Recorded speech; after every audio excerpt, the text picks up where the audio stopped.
right. Welcome to the second in a series of 6 webinars on the topic of moving from teacher-centered to more learner-centered. That's what we'll be talking about today. Just to kind of go over the structure, we will spend the first 20 minutes talking about the topic, give about 5 minutes for questions, and then the last 5 minutes we'll do a wrap up and announcements. Started. So just a little bit about me. My name is Jill Gregory. I'm a content and instructional design specialist here at ADI. I actually joined ADI or heard of ADI back in 2016 when I was a middle school science teacher, and I heard of a pilot in which they were trying to introduce engineering into middle school. And I happened to be lucky enough to get my campus selected for that pilot and got to spend 3 years working with the ADI team, implementing engineering. I've been a part of ADI in some shape or form for a while, and I am a former middle school science teacher. See, these are some images from me performing engineering and investigations in my classroom. So today's topic is a pretty broad topic, but it's steps in creating a more learner-centered classroom.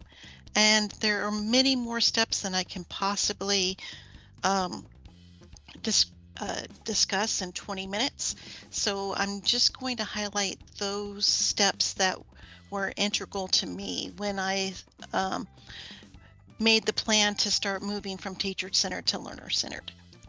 So these are the steps that we'll talk about today.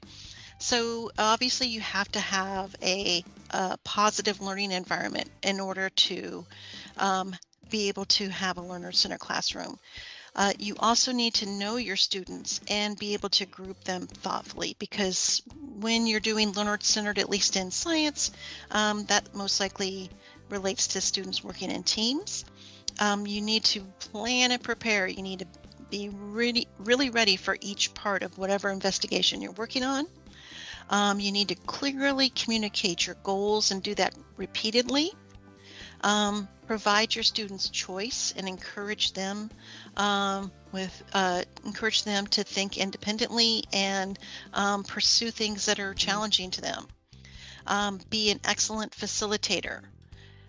Make sure you're giving feedback all the time. It should be positive but yet constructive.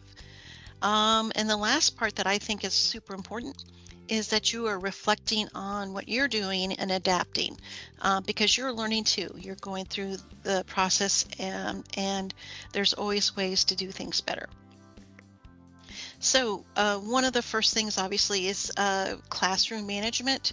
The rules on the left-hand side was a poster that I created and had in my classroom. The one in the center is an ADI classroom norms, and the one on the far right is just an example of a social contract made with a teacher who was using capturing kids' hearts.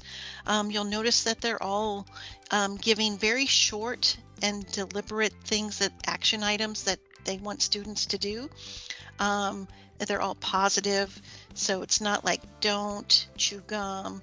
It's more like do things that are good, do things that are going to make you be a better learner.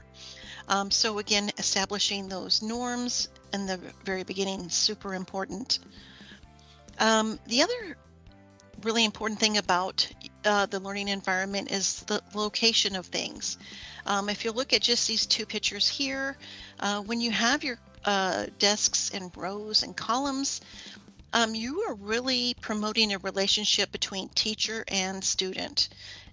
In contrast, when you have your students grouped together like they are on the image on the right, you are encouraging collaboration, and you're leveling the playing field between students and teachers. You're going to have a lot more productive conversations happening in the room on the right compared to the left. It may be a little bit noisier, but noisy is good, especially for a science class. Just a few more points about a learning environment, making sure it's positive and needs to be safe. It's not one and done. It's not as though you spend the first 2 weeks of the school year working on making a positive environment and then you're done. It takes constant vigilance. It's something that you're going to have to make adjustments to along the way. You definitely want to be modeling what you want to see your students do. So show them your curiosity, discovery, being positive, being respectful, being inclusive. And again, setting those clear expectations and whatever goals that you have set for them.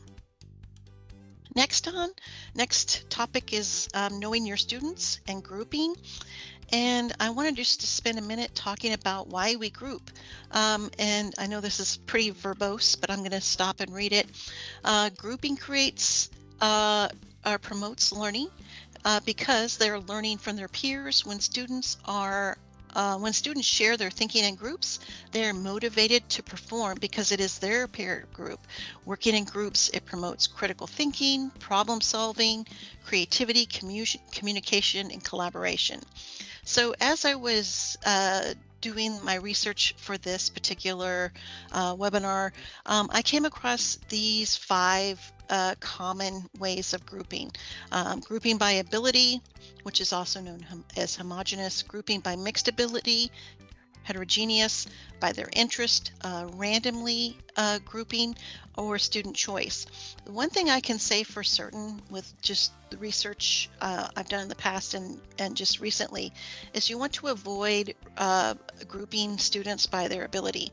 When students all have the same ability, it tends to create a situation in which people are maybe dragging their feet. There's not a lot of variety and diversity, and you just don't get the best out of students. So it's always good to have your groups have some diversity to them.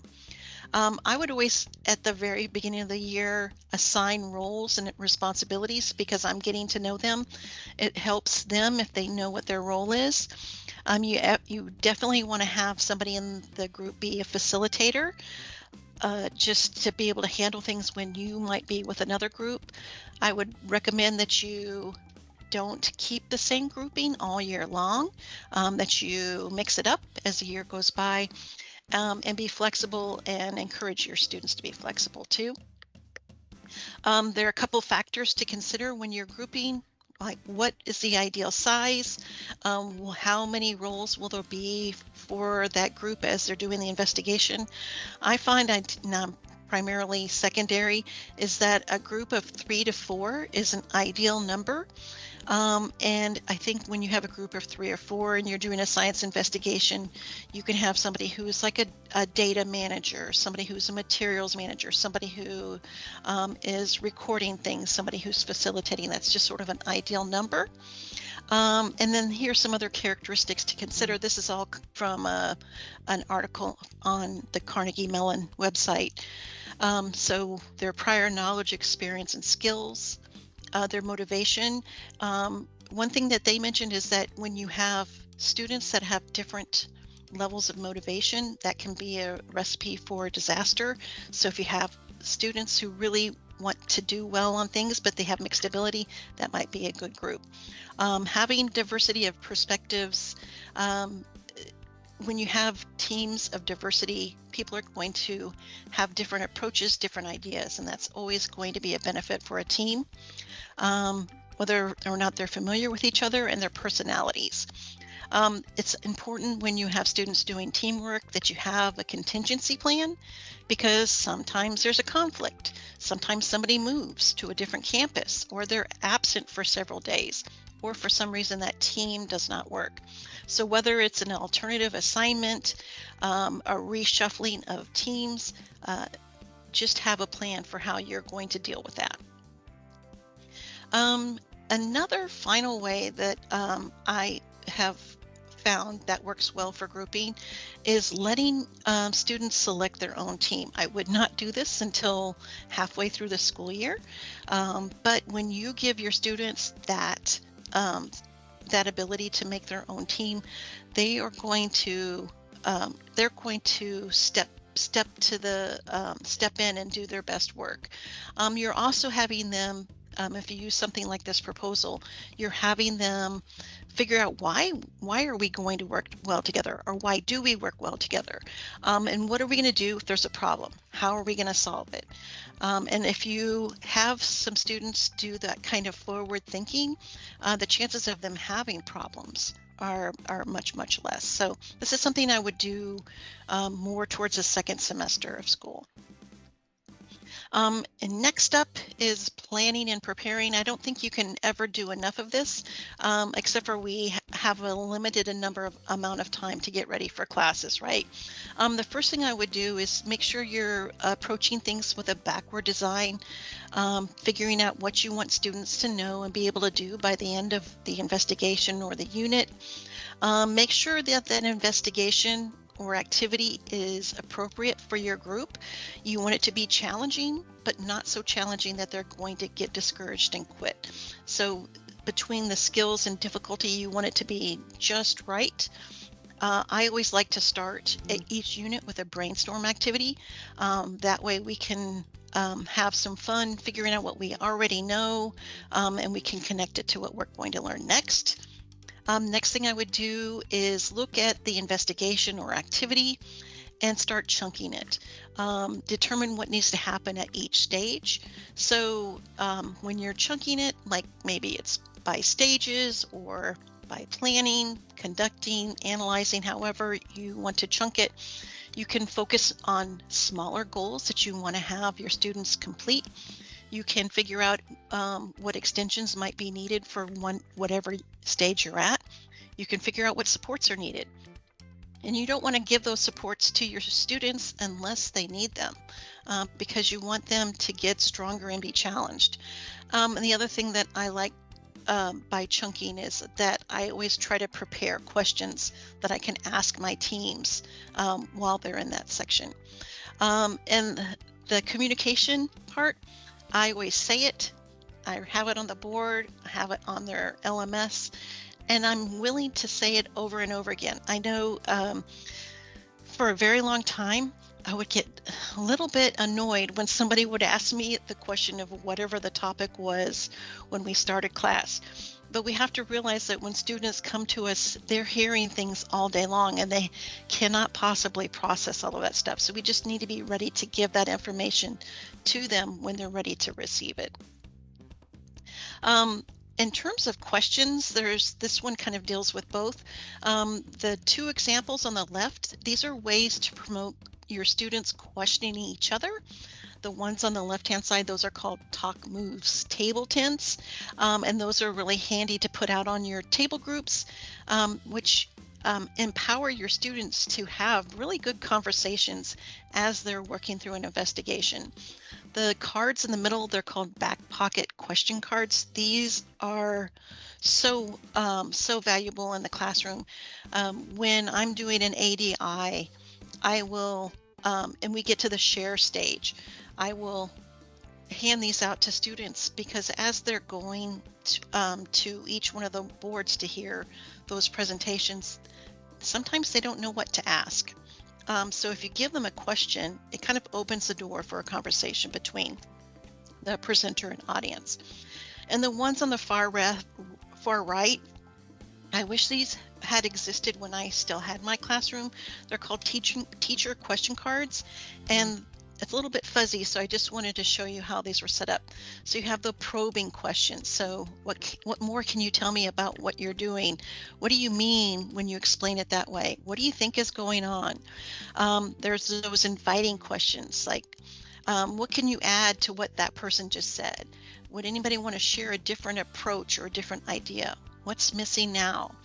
Revoicing questions, getting more people involved in the conversation. So you're at a group, maybe there's somebody who really likes to talk and lead, but you can always ask a question like this. Can anyone explain this in a different way? This is what I think you said. Did I interpret this correctly?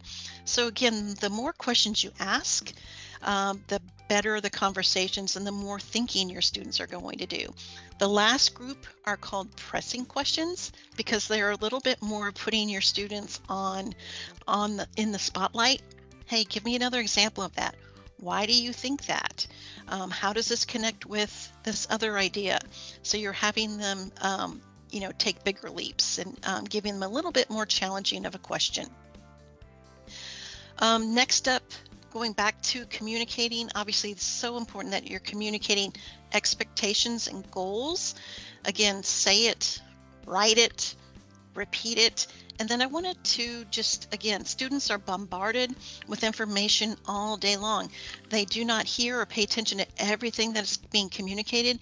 We need to be able to communicate when the student is ready to hear it. There was a video that came out a few years back where a teacher acted as a student all day long, and they could not believe how much information was coming at that student throughout the day. And it just gave him a perspective of, hey, it's okay if a student asks you to clarify something or asks you something that you've already explained. They want to know, they just can't take it all in at once. And when you're clearly communicating goals, this example on the right does a fabulous job of that. So, hey, you're setting up your share board. Why not put a little explanation, an expectation of what goes in each box? So, hey, or claim, what did you figure out? Your evidence. I want to see some sort of data, whether it's a table or graph, and I want you to give me a result statement. So giving those kinds of expectations in a clear way will get those kinds of results that you're looking for from your students. This one's a huge one, facilitating. Obviously, you can see there's many words up there, because when you're facilitating, you are on your toes. You're checking in, you're supporting, you're giving feedback, you're trying to observe every single group, guide them along the way, listen to conversations they're having, listen to conversations that they are having with you, ask them clarifying questions, check for their understanding, be a mentor, and be ready to pivot or adapt at a moment's notice. So that facilitating takes on a lot of different roles that you're trying to, take care of all at once. So just know that's a huge role, and that when that's happening, this is why you want to have all your planning and preparing done, is so that you can just sit back and be a super excellent observer and catch all of those activities going on by all of your student groups. I put this picture up there under facilitate because I love how in this image you see all of these students interacting in these smaller groups. And as a facilitator, if I were to place myself in this image, I would want to just keep checking in with each one of these small groups. Sometimes I will be asking questions. Sometimes I'll be asking for some clarification or checking for understanding. Other times I might just observe and just listen to what conversations the students are having.